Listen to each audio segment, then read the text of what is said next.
as we know, it's just we enter every year and it's like, is this the Ravens' time? Is this Lamar Jackson's turn? Can they get past the Chiefs and all of these other, stalwarts of the AFC? But it's always really about Kansas City when we're talking Baltimore. This potentially, Adam, as I send it back to you, potentially is a game changer in that you get a very talented quarter at a discount price.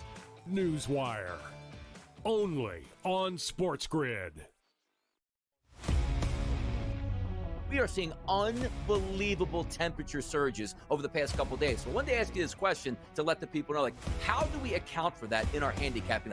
Two good pitchers on the mound, but you look at a place like Wrigley Field, let's just say, 20-mile-an-hour winds blowing out, 90-plus degree temperatures. Is it almost like you say to yourself, you just have to fade the environment and not worry about the pitchers? Because if we're hitting fly balls, they're going yard. Pro Baseball Today, only on SportsGrid.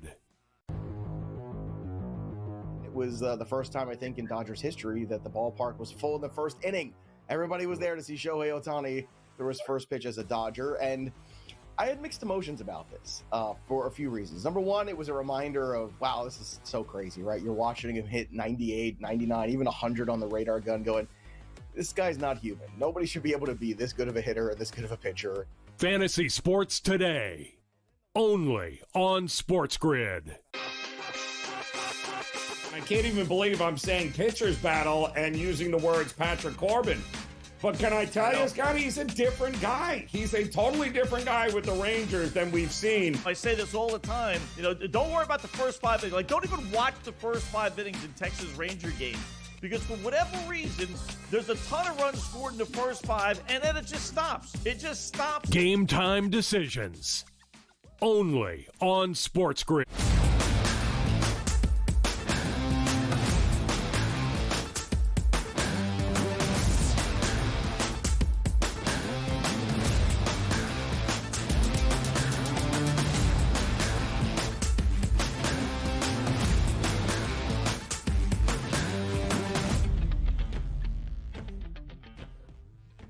Welcome to hour number 2, bright and early here on the opening day of this new week. It is a Monday, live on the early line on SportsGrid. He is Donnie Rightside. I am Ben Stevens. In this second hour, DRS, you did it, man. You made it through the entirety of the opening hour, focused on the NBA offseason and its summer with free agency officially beginning 6 p.m. Eastern time tonight. I am proud of you. So, as a reward, plenty of baseball to break down from the brilliant baseball mind that is DRS, here to start off this second hour.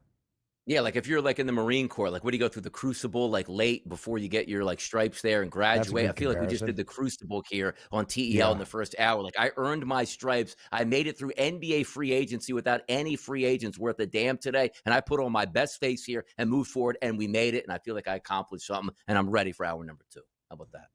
Zeno will certainly allow you to salute him now when you preface things as such. So let's start with a couple of marquee matchups this weekend around Major League Baseball and what happened in those 3-game sets. DRS second consecutive series for the Houston Astros during the midweek last week against the Philadelphia Phillies. This weekend at home hosting the Chicago Cubs against fellow divisional frontrunners, much like Houston in the American League West, and much like what they did to Philadelphia. And frankly, what the Stros have done entirely here in the month of June, now on its final day, Houston's been playing great ball. They win the weekend, taking the rubber match behind a second consecutive shutout performance from Framber Valdez, who went yesterday 6 innings of work, not allowing a single earned run and striking out 6 against the Cubbies. Houston takes the rubber match on a Sunday, winning 2-0. A Jose Altuve 2-run shot in the home half of the 5th. The only scoring yesterday. Houston DRS wins the weekend. Houston, the best record in baseball in this month of June. Isn't that amazing, too? Because you take a look at the Phillies series, which their pitching was fantastic. Their hitting stunk, but they went 3-0 and got a sweep because the Phillies couldn't damn near score a run. Then you go to Chicago, you get the 7 runs right away. Their offense stunk then in the Saturday game. 12, they got smashed in that one. Their offense wasn't very good in the Sunday game, but winning there with great starting pitching. And also Josh Hader got his 23rd save of the season yesterday. Also important, Yordan Alvarez starting to come back. So I'm taking some cuts in the cage, get him back sooner than later, and maybe you add a piece at the trade deadline. It's one of those teams that coming into the season wasn't all that like sexy with the lineup. Like, hey, we like Isaac Paredes. It's a decent move, but what are we getting at a team that's lost so much talent over the past couple of years? And now we're winding up still being one of the better teams in baseball with their 50th win here, winning by pitching. And you know those bats are probably going to come around here. So the Astros certainly looking like a buy-on team here as we get into the month of July.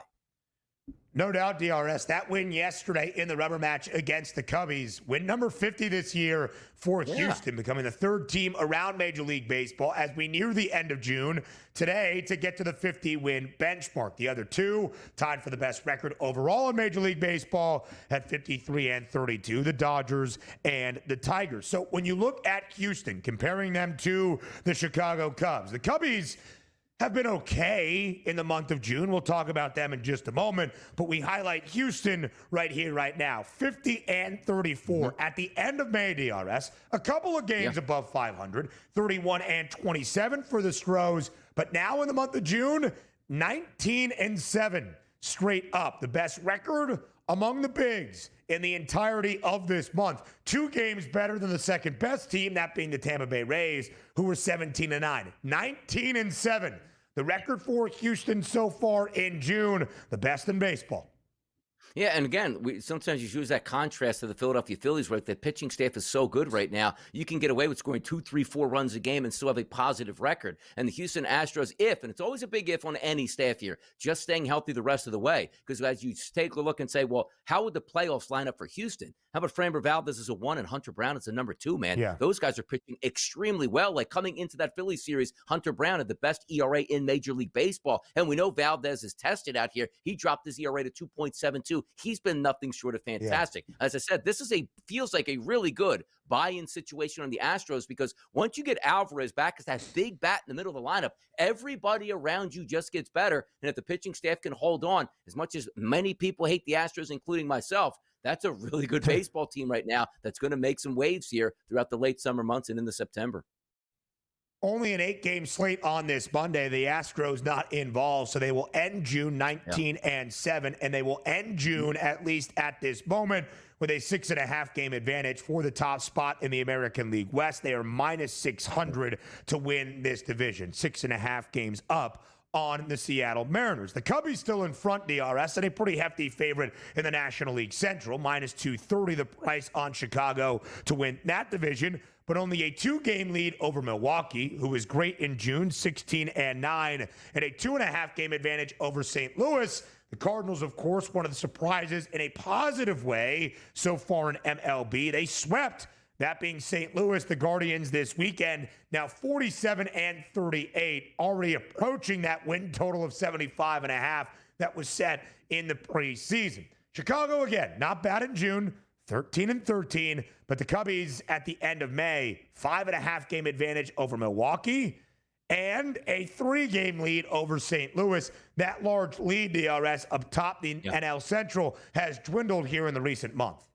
No, and that's what you get. If you're struggling just a little bit, like the Cubbies in the last 10 games, as we said, 4 and 6 overall, an 8 and 2 team in the Milwaukee Brewers over the last 10, you are going to make up strides. So I think the Cubs still have the better pedigree. Yes, I do. But their pitching does lack. Like we just talked about the Houston Astros. We're not saying they're going to lack pitching here and they can't continue streaking as a first-place team. I'm not saying about the Cubs. That lineup is wonderful, can hit, and in the right environment can do a lot of damage. But you still worry about how the prognosis is on who that starter can be and who you can rely on down the stretch in high-leverage situations. Milwaukee sort of is that anomaly. Look at the pitching staff. It's like, you look at the lineup, but it's just what Milwaukee does. They're a quality ball club, it seems like, on a year-to-year basis, 10 games above 500. But again, the big question mark is the St. Louis Cardinals. Again, picked last in that division to start the season, playing really good baseball here. So this was, baseball heaven in St. Louis, Ben, right? Like it used to be in the past, like no matter how good or bad that team was, it was sold out and there's a lot of excitement. That's still pretty much an empty ballpark for the first half of the season because they basically told their fans, we probably won't be good and don't buy in. Maybe the fans start to buy in and ownership recognizes, hey, you know what? We got some young talent performing. Why don't we add on to the trade deadline as opposed to, let's just clear up the salary cap for the next couple of years, or we don't want to pay certainly enough money. But I'm surprised St. Louis is 47 and 38 at this marker point in the season. Me as well. I bet the under on the Redbirds win total. That's not going to come to fruition or cash a ticket for me. DRS, if you would have asked us before the year, early in the year, opening month or two into the year, how many wild card teams around the NL would come from the Central, we probably would have said 0 with how loaded the NL East and the NL West were both expected to be and how they started.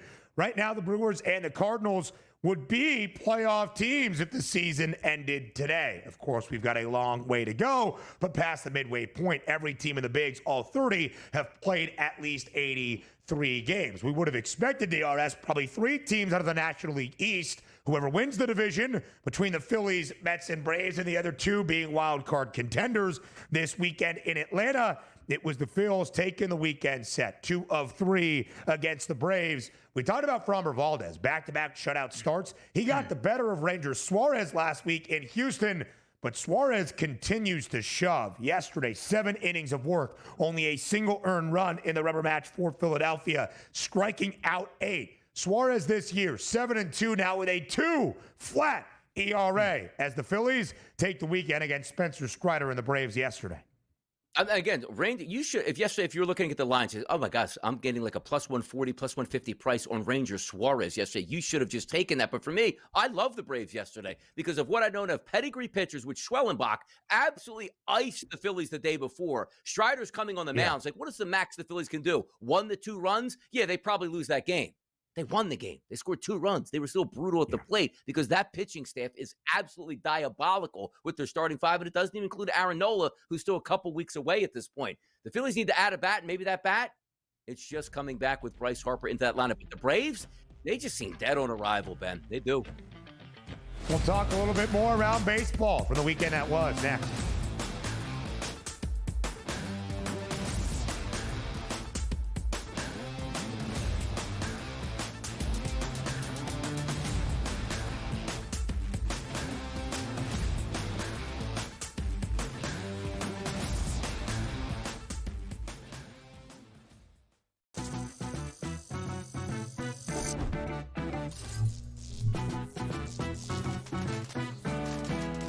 Playing online blackjack and want to try upping your odds? Well, here's a tip. Cheat cards tell you statistics for whether you hit or stand on every move. If you're into stats, this could be your ticket to winning. And it is totally legal. Now, go get lucky. See you in Las Vegas. Let's get lucky. The 2 guys that can do it all. Too much electricity this morning. This is a good time. We're having a lot of fun. I had to do a triple take. Ka-ching! Why? Because of parity. I didn't mean to offend. Yeah, it's not going to happen. Load management is a dirty word. Let him rip. You know what? Circumstances provide the results. What? How do you do this one? Oh, Donnie, you got such a good show there. A network that is booming. The Early Line, only on SportsGrid. The game is on. The stakes are high. But the action isn't just on the field. He's rearranging that ring.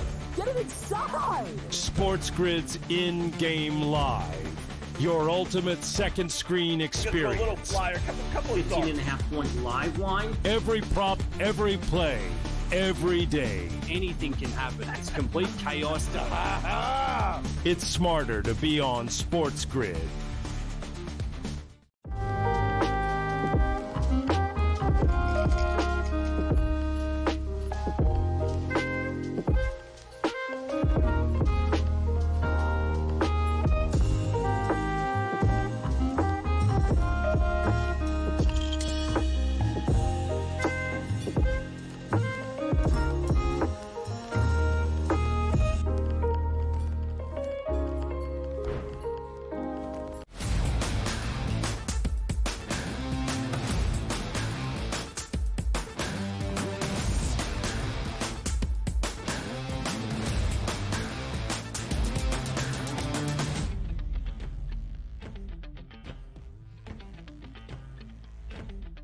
Looking back on the weekend that was around Major League Baseball, DRS, we highlighted a couple of series, including one in Atlanta between the Braves and the Phils.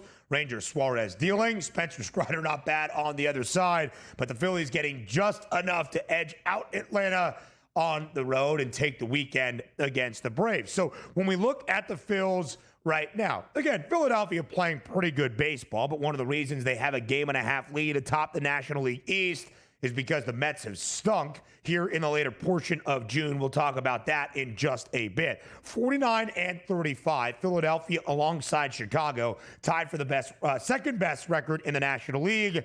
But everybody looking up the DRS now at the LA Dodgers. 53-32. The Dodgers, the best record in the NL, tied for the best record alongside Detroit in all of Major League Baseball. That's important. Why? Because we're past the midway point. Every team, all 30 clubs around the bigs have played at least 83 games, 84 or 85 for a few as well. And the Dodgers, before this year got started in December, had a drastically short price to win the National League pennant once again and win a second consecutive World Series. We knew that was going to be the point. Unbettable, perhaps, for the long 162-game season. The question, though, Donnie, was would the Dodgers live up to that expectation, at least in playoff positioning? Would they be far and away the best team in baseball? Well, down the final 2.5 weeks or so of June, yeah, that is the answer for the Dodgers. 53-32. They've won 13 of their last 17 and now approach even money. Plus 115, the price on LA to win a National League pennant. Even Philadelphia there with the second best price at 5-1, nearly $4 back. And it's always going to be that way. And most people would say, like, Dodgers still struggling this year, 53-32, because you thought they should have been even better than that, which is crazy. They have a 7-game lead in what we thought would be the most competitive division in baseball, and they're running away with this before we even see the All-Star break. But the thing that always brings people back is you're still thinking about a week and a half ago, like, hey, look at that. 1-2-game lead here. Can the Padres, can the Giants chase them down at this point? They're starting to separate as they should. And also understand this. You're taking a look at Shohei Ohtani, who's now pitching into the second inning. Sooner than later, he's going to be an official starting pitcher in your rotation, not just an opener at this point, which adds another top 2 arm in the game here. I'm not saying like a number 1 overall pitcher as if he was Tarek Skubal, but a 1-2 punch. We're like, hey, trade deadline. We just got a number 2 in town right now, and that's Shohei Ohtani. That's absolutely incredible here. And you understand this again. It's not a finished product with the Dodgers. Wait till the deadline. I don't care if they're up 14 games at the deadline. They will add an all-star caliber player to that already talented roster. That's what the worry is. The books have already taken a ton of money here on the Dodgers. They will continue to do that, and that's why you see those price points right now. We're not even into July. July starts tomorrow, which means July, August, and September. Yeah. That's roughly 90 days left in the regular season, and we're already starting to see them possibly cross over of a plus 100 to a minus 110 price to win. And you don't win. Like the NL pennant is not at the end of the season the best record in the National League. This still means they got to win in the playoffs and get to the World Series, which is a completely different thing, and they're still priced this heavy. Updated win total on the Dodgers, 102.5, and the over has the juice at minus 130. Again, last year, despite it being LA and New York in the World Series, nobody won at least 100 games. The Dodgers certainly on track, as are the Detroit Tigers. For a while, DRS, the New York Mets were battling with Detroit and LA for the best record in baseball. In fact, on June 12th, midway through this month, they had a 45-24 mark, the best record in the bigs. Since 13 losses in 16 games. How bad is it for New York? They were swept this weekend by the Pirates. A bad enough sign or sentence, albeit right there, DRS. But when you're swept and you're outscored 30-4 by the Pirates, yeah, things are bad. The Mets called a players-only meeting on Saturday following their second loss of the weekend. Did not help. They got beat bad by the Buccos yesterday, 12-1.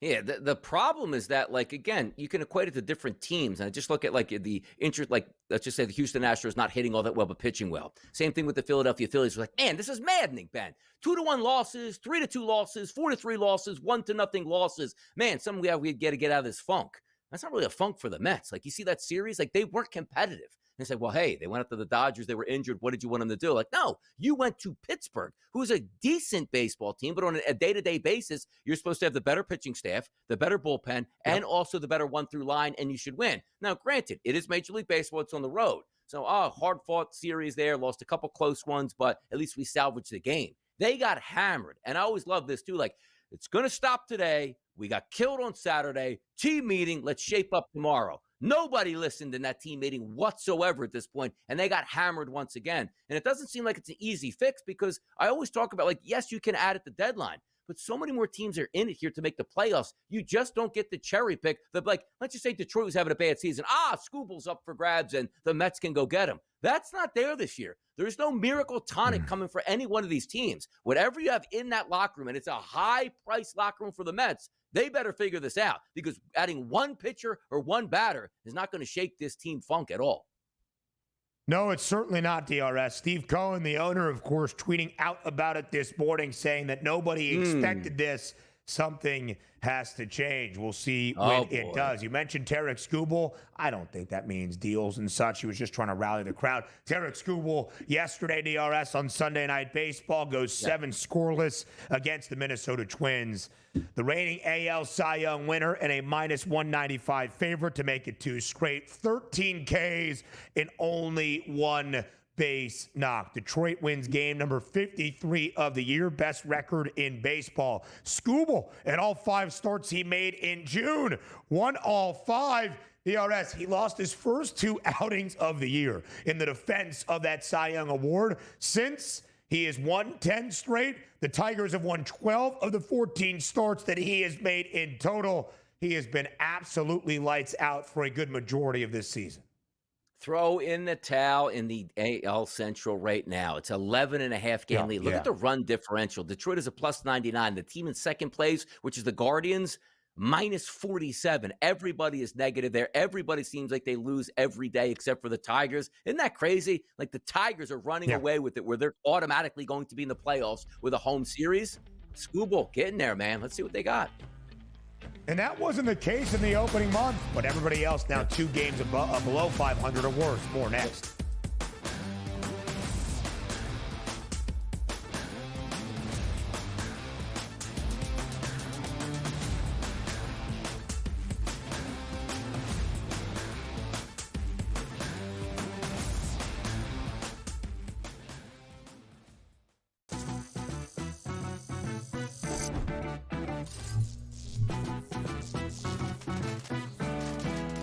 Playing online blackjack and want to try upping your odds? Well, here's a tip. Cheat cards tell you statistics for whether you hit or stand on every move. If you're into stats, this could be your ticket to winning. And it is totally legal. Now, go get lucky. See you in Las Vegas. Let's get lucky. The 2 guys that can do it all. It's Too much electricity this morning. This is a good time. We're having a lot of fun. I had to do a triple take. Ka-ching! Why? Because of parity. I didn't mean to offend. Yeah, it's not going to happen. Load management is a dirty word. Let him rip. You know what? Circumstances provide the results. What? How do you do this one? Oh, Donnie, you got such a good show there. A network that is booming. The early line, only on SportsGrid. The game is on. The stakes are high, but the action isn't just on the field. He's rearranging that ring. Get it inside! SportsGrid's in-game live. Your ultimate second screen experience. A little flyer, couple of 15.5-point live line. Every prop, every play, every day. Anything can happen. It's complete chaos. It's smarter to be on SportsGrid.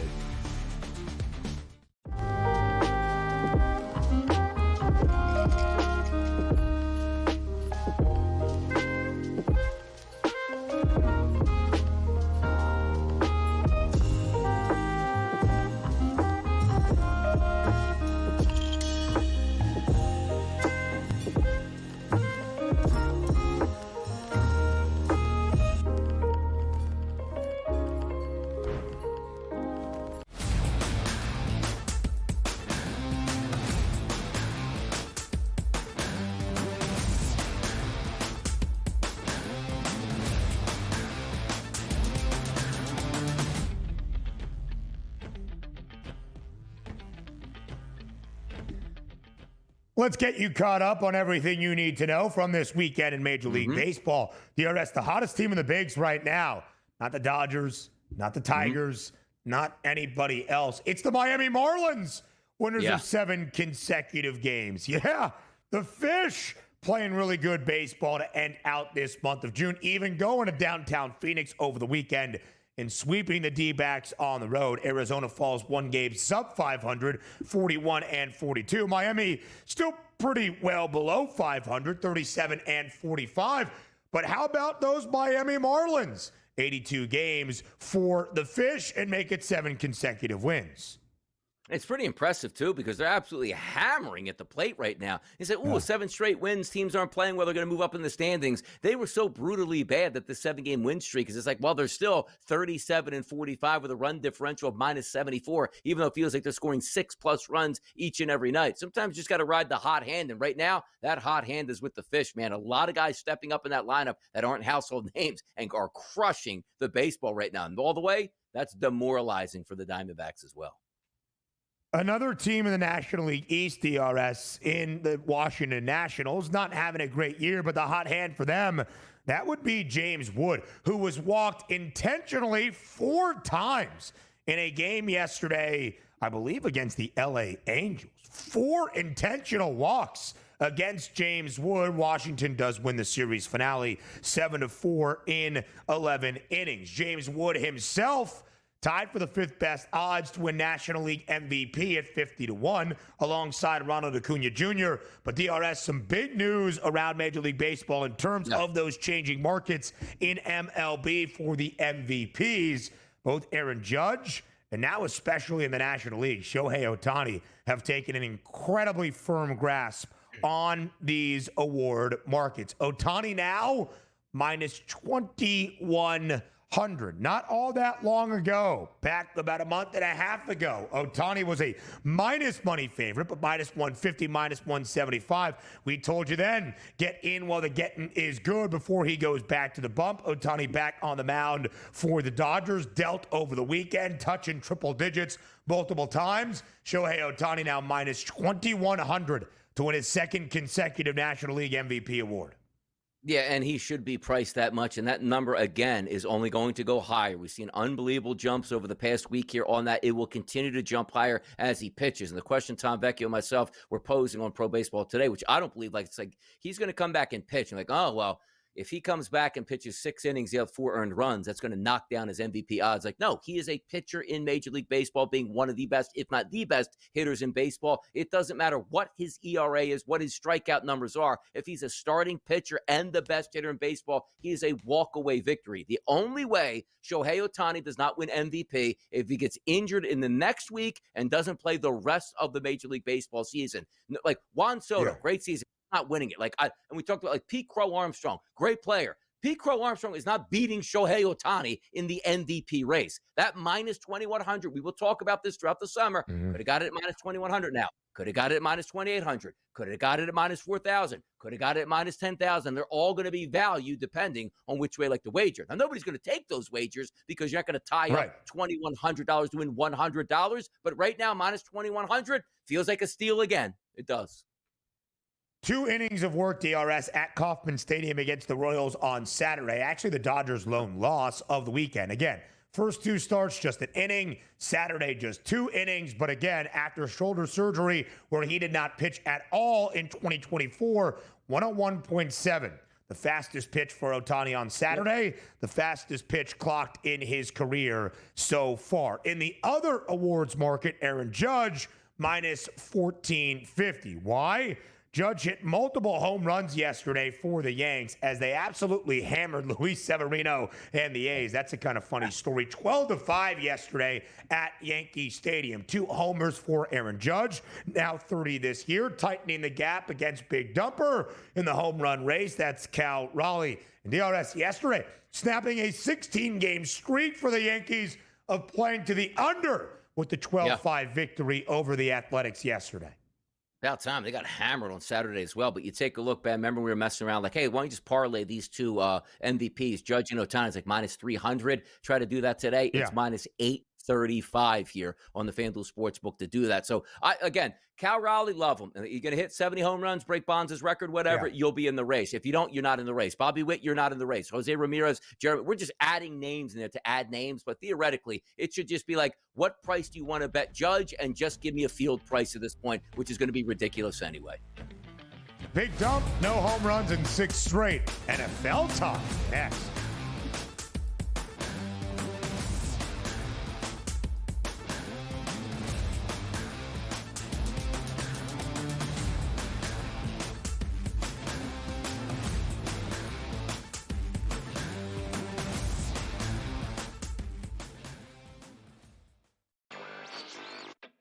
As we know, it's just we enter every year and it's, is this the Ravens' time? Is this Lamar Jackson's turn? Can they get past the Chiefs and all of these other, stalwarts of the AFC? But it's always really about Kansas City when we're talking Baltimore. This potentially, Adam, as I send it back to you, potentially is a game changer in that you get a very talented quarter at a discount price. Newswire. Only on SportsGrid. Oklahoma City now becomes one of 4 NBA teams ever, one of 3 NBA champs ever to win at least 84 total regular season and postseason games. It's just the beginning, Ben, and you just look at a team with, these guys at such a young age, and, Chet's got a team option, Ismail Dieng has a team option, Jalen Williams team option, Keyshawn Wallace team option. Hey, Ben, they're all coming back. The early line, only on SportsGrid. We are seeing unbelievable temperature surges over the past couple of days. So I wanted to ask you this question to let the people know, how do we account for that in our handicapping? 2 good pitchers on the mound, but you look at a place like Wrigley Field, let's just say, 20-mile-an-hour winds blowing out, 90-plus degree temperatures. Is it almost like you say to yourself, you just have to fade the environment and not worry about the pitchers, because if we're hitting fly balls, they're going yard? Pro Baseball Today, only on SportsGrid. It was the first time, I think, in Dodgers history that the ballpark was full in the first inning. Everybody was there to see Shohei Ohtani throw his first pitch as a Dodger, and I had mixed emotions about this for a few reasons. Number one, it was a reminder of, wow, this is so crazy, right? You're watching him hit 98, 99, even 100 on the radar gun going, this guy's not human. Nobody should be able to be this good of a hitter and this good of a pitcher. Fantasy Sports Today, only on SportsGrid.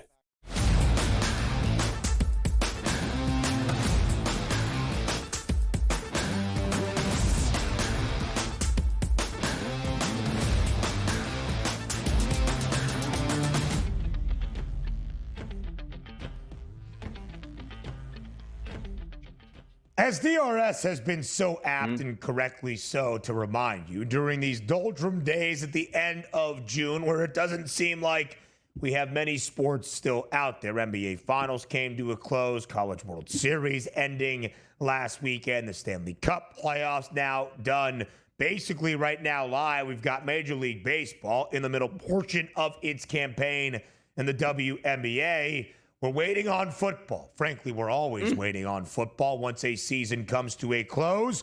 And on this final day of June, it's our final day of the final month without an NFL football game, albeit a preseason contest, but our final day of the final month without an NFL football game until March of 2026. That is because starting tomorrow, it's July. Wow. About 2 weeks after that, the first teams show up for training camp, the Chargers and the Lions. Why? Because for the first time in history, an NFL game, the Hall of Fame game in Canton, will be contested at the end of July, on July 31st. So DRS, football is truly on the horizon, and that horizon is tomorrow. You have called it the fastest offseason you can remember around the National Football League. Well, starting tomorrow, which is July, we'll have football truly to break down.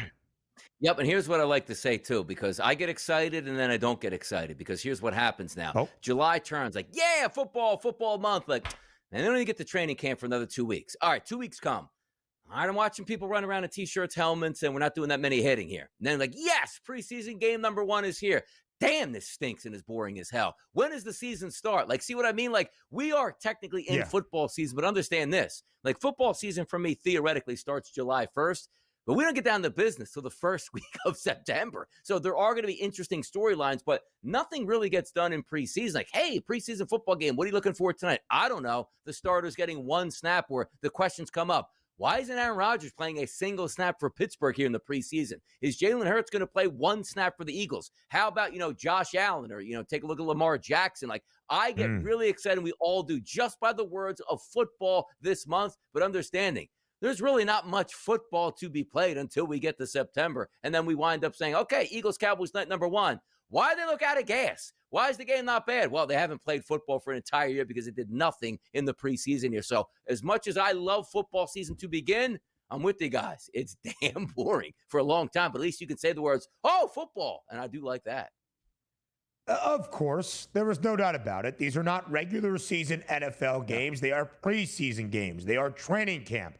But these guys at practices, DRS, or maybe who's not there at practice or who is out there with the starters, all of that is legitimate conversation, not just speculation and hypothetical to set the stage for a new season, which we will do here throughout this week, in a month where football will return in the month of July. Let's start very big picture. DRS, of course, the grandest prize in all of football, that Lombardi Trophy, as a Super Bowl champion. This year, it will be contested in Santa Clara, California, the home of the San Francisco 49ers, Super Bowl 60. Here are the odds as of this moment, where we have a three-way tie at the top. Some moving markets throughout this offseason on who is the lone favorite, who is the solo favorite, who has the shortest price from the AFC among the trio.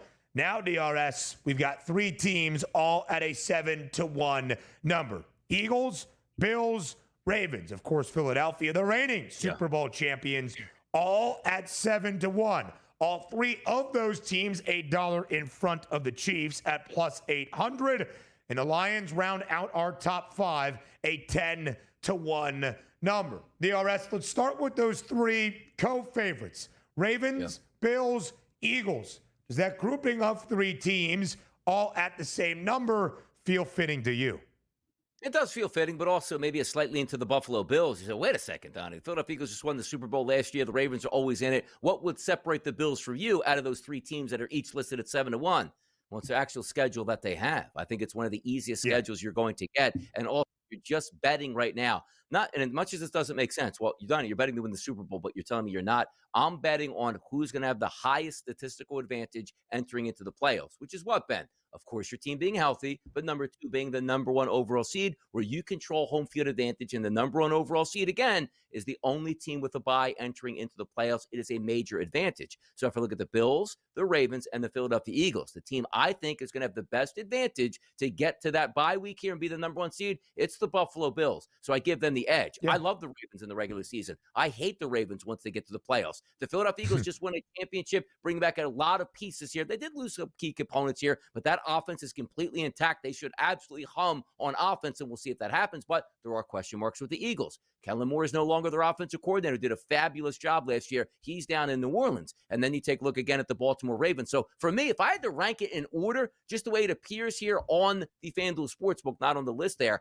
I would put Bills, Ravens, and Eagles in that list here of 1, 2, and 3 for me with those odds prices. I would not. I believe that Philadelphia deserves to be the solo favorite as the reigning Super Bowl champ and basically bringing back everybody outside of course, the offensive coordinator, Kellen Moore. Kevin Patullo now takes over the reins of that Eagles offense.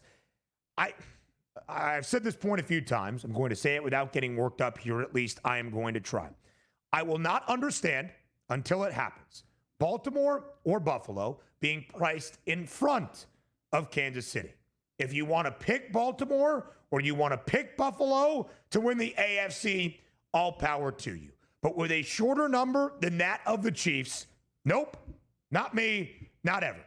Lamar Jackson has not earned any bit of respect in terms of playoff success. In fact, his lack of postseason success taints his overall career legacy at this moment. In the Buffalo Bills, Donnie, I get your point in terms of being in position. There is no doubt. Out of the contenders in the AFC, Buffalo has the most favorable path to being a 1 seed in a conference, of course, controlling home field advantage and its destiny in terms of a postseason. But we've seen Buffalo have that pedigree before.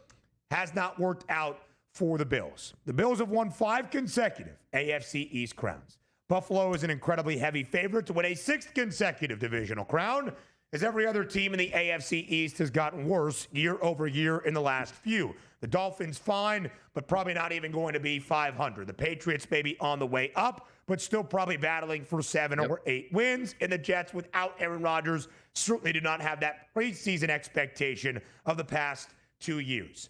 Buffalo, in the 5 consecutive years they have won the AFC East, has been ousted by Kansas City 4 of those 5 years. They have been ousted 3 of the 5 seasons in the divisional round. They have never even reached a Super Bowl, let alone won a Lombardi trophy. Until that happens, Donnie, I think you're getting value on Kansas City. And frankly, I feel it to be a slightly disrespectful number on the Chiefs as well. You want to pick Baltimore or Buffalo to win the AFC? All power to you. They have not earned the right to be placed as a favored side in front of the Chiefs.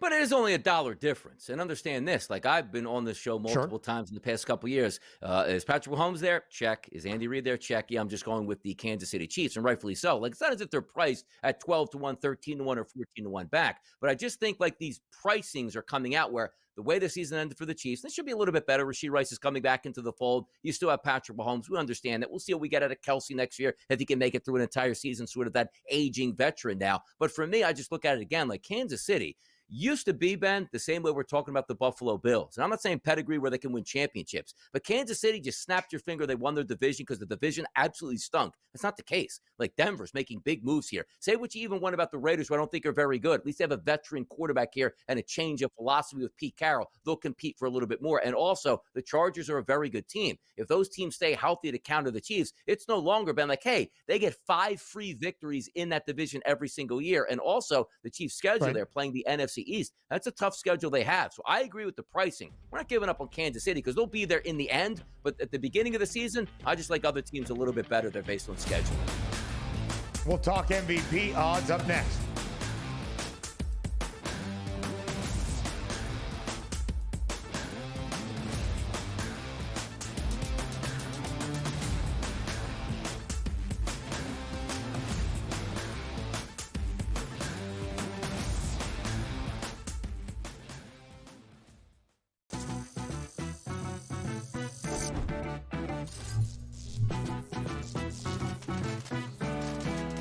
Playing online blackjack and want to try upping your odds? Well, here's a tip. Cheat cards tell you statistics for whether you hit or stand on every move. If you're into stats, this could be your ticket to winning. And it is totally legal. Now, go get lucky. See you in Las Vegas. Let's get lucky. The 2 guys that can do it all. Too much electricity this morning. This was a good time. We're having a lot of fun. I had to do a triple take. Ka-ching! Why? Because of parity. I didn't mean to offend. Yeah, it's not going to happen. Load management is a dirty word. Let him rip. You know what? Circumstances provide the results. What? How do you do this one? Oh, Donnie, you got such a good show there. A network that is booming. The Early Line, only on SportsGrid. The game is on. The stakes are high. But the action isn't just on the field. Rearranging that roof. Get it inside! SportsGrid's in-game live. Your ultimate second screen experience. A little flyer, couple of 15.5-point live line. Every prop, every play, every day. Anything can happen. That's complete chaos. It's smarter to be on SportsGrid.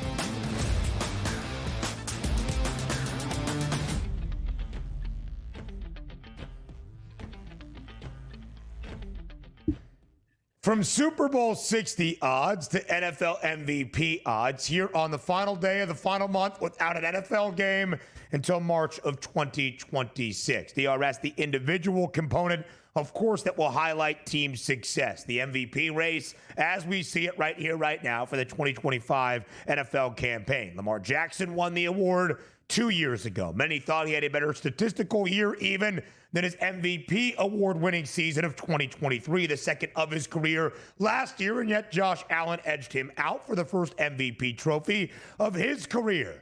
Jackson, the favorite, entering 2025, 5-1. Allen at 6-1. Patrick Mahomes at plus 600 as well. And there is Joe Burrow at a 6-1 price, tied for the second best number alongside Allen and Mahomes. Jaden Daniels, after cruising to NFL Offensive Rookie of the Year in a historic campaign, both individually and for his team in Washington, fifth best price at plus 850. DRS, whether it be the top five or anybody else on the right side of that graphic, where do you think the value might lie in the MVP odds? By the way, it is interesting to see, like, after the season that Jalen Hurts had, right? Because so much was placed on, like, Saquon Barkley, and a lot will be placed on him again this year. But I think he now moves up in credibility. Super Bowl champion, Super Bowl MVP, where if he leads the Eagles, let's just say, and again, they have such a tough schedule, which is going to help him out, to be honest. He's going to have a lot of primetime games against a lot of really good opponents where you could say, like, hey, he might be the catalyst for this team. And if they do wind up with the best record in the NFC, he's probably going to win the MVP. Because you're just saying, you know what? You have the pedigree now on your side. Now coming into the season, I wonder what we got out of Jalen Hurts.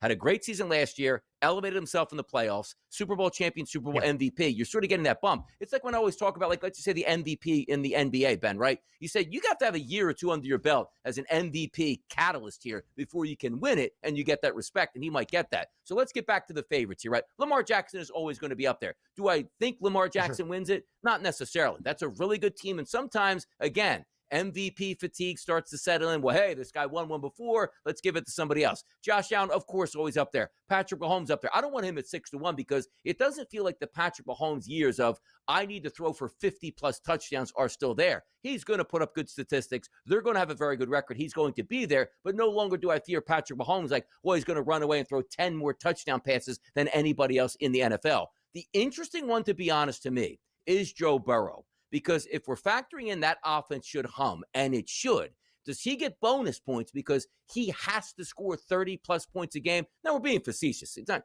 again, the defense is going to be probably decent at this point, even though we're expecting it not to be great. But how many points does he have to put up? And also, the detriment of, can you be an MVP if your team wins 10 games or 9 games, but you were the complete catalyst and the only reason why you're in the playoffs is you were there? That's a question mark. But Justin Herbert, I see it at the 20-1 price. Stop it. Like, a hardball quarterback is not getting that. His perfect scenario is 17-14, where the quarterback throws a touchdown pass and manages that game really well. Herbert's an unbelievable talent, but he's not going to realize hey, I can be a 5,000-yard passer with 50 touchdown passes. Not happening. Jaden Daniels, coming off that unbelievable rookie season, does make some sense. But I think we are looking at, Ben, the first four there. Jackson, Allen, Mahomes, and Burrow being legitimate, which, again, Jalen Hurts at 20-1 is interesting. That tough schedule and his pedigree now being a champion, that's going to help him in the MVP race if things go well for the Eagles.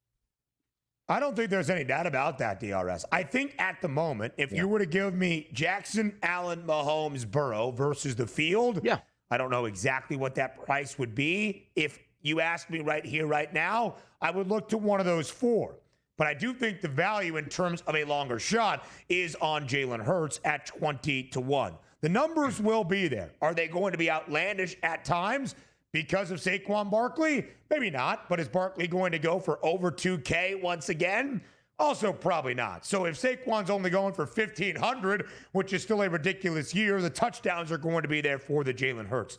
The tush push still lives. Do not forget. And I do believe, DRS, that despite leading Philadelphia to 2 of the previous 3 Super Bowls, there was still a component of, all right, but is this guy really like one of the 3 or 5 best quarterbacks in the NFL? I think he has proven his elite status. So I do believe Jalen Hurts presents the value from a longer shot. Justin Herbert is interesting. Start of last year, it was how Harbaugh and Greg Roman said they were going to build this team. Up front in the trenches, establish the run.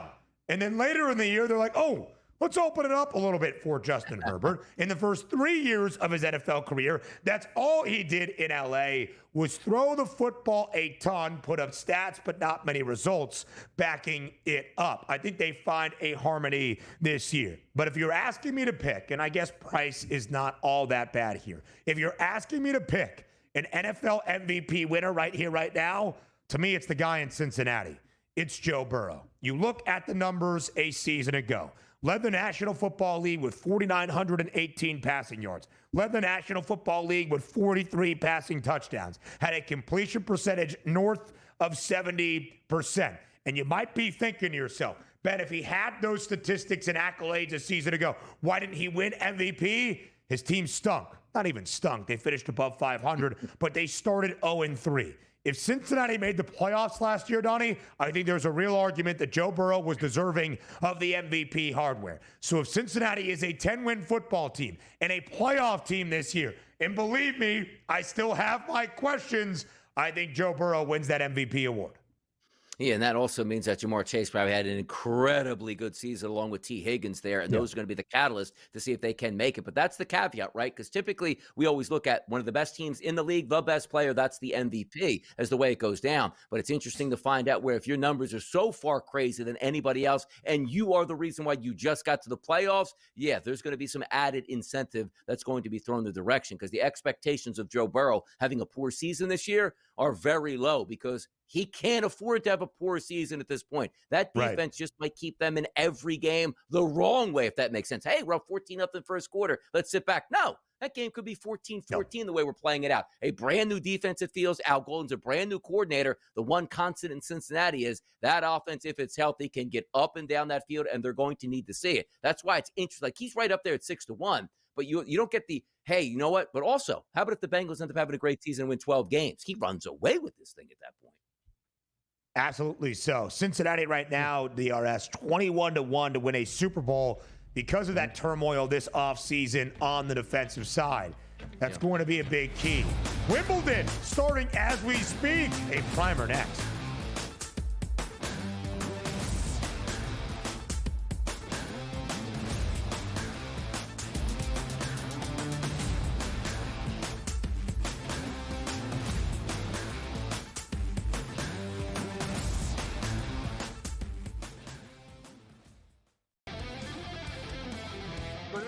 Young at 30-1. I think it's a really nice course for him at the Rocket Mortgage in Detroit, Michigan for him. Wyndham Clark at 36-1. And I also like Alex Noren at 60-1. Mike Morency, drunken Brett dart toss golf pick, which does win like 2-3 times a year, guys. Some insanely enough. But I'm going to say Matt Fitzpatrick. Sports Rage tonight, only on SportsGrid. I do believe that SJ now is the #1 player in the world. The things that he can do from the point of attack, offensively and defensively, his ability to drive downhill and score in all three levels. And the thing I like most about this young man at 26, he's so humble. He's so humble. And that speaks to the whole culture of OKC that Sam Presti and Mark Daigneault has built. Humble team, folks. Betting above the rim, only on SportsGrid. No way that I'm betting on the Cleveland Cavaliers for any reason whatsoever. No. Ever. Like, when they had LeBron James, it was a different story. I do not believe, I think Spider's great. He's no LeBron. I don't see him carrying them to a title. And I don't believe in the Knicks at all. The Knicks never get it done. Pharrell Coast to Coast, only on SportsGrid.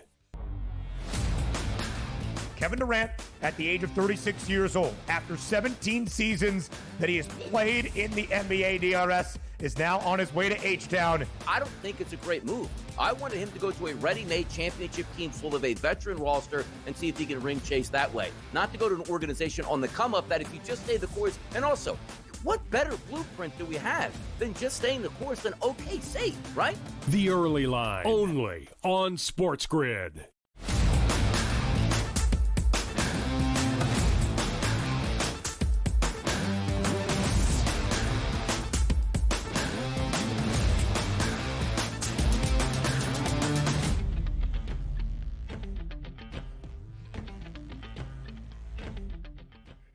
Live right here on this Monday morning on the early line on SportsGrid. A fortnight begins over at the All England Club on grass, the site of the 2025 Wimbledon tournament. Do they call it the Wimbledon Championships? The Championships Wimbledon? Something very formal when it comes to tennis. So we get you set with a primer. Basically, all of the information that we have at our disposal is from our producer extraordinaire and tennis aficionado, Joe Frizo. The tournament starting today with round number 1. So all of the prices and numbers you see on your screen are pre-tournament. They really haven't moved much, but again, just are pre-tournament. Let's start with the men's draw. Carlos Alcaraz, the back-to-back Wimbledon champ, defeating Novak Djokovic in a sign of the times, a changing of the eras in both of those finals. But don't forget, Djokovic, a 7-time Wimbledon champion, in his last 6 appearances, has reached that final or has won that championship. No, reached the final.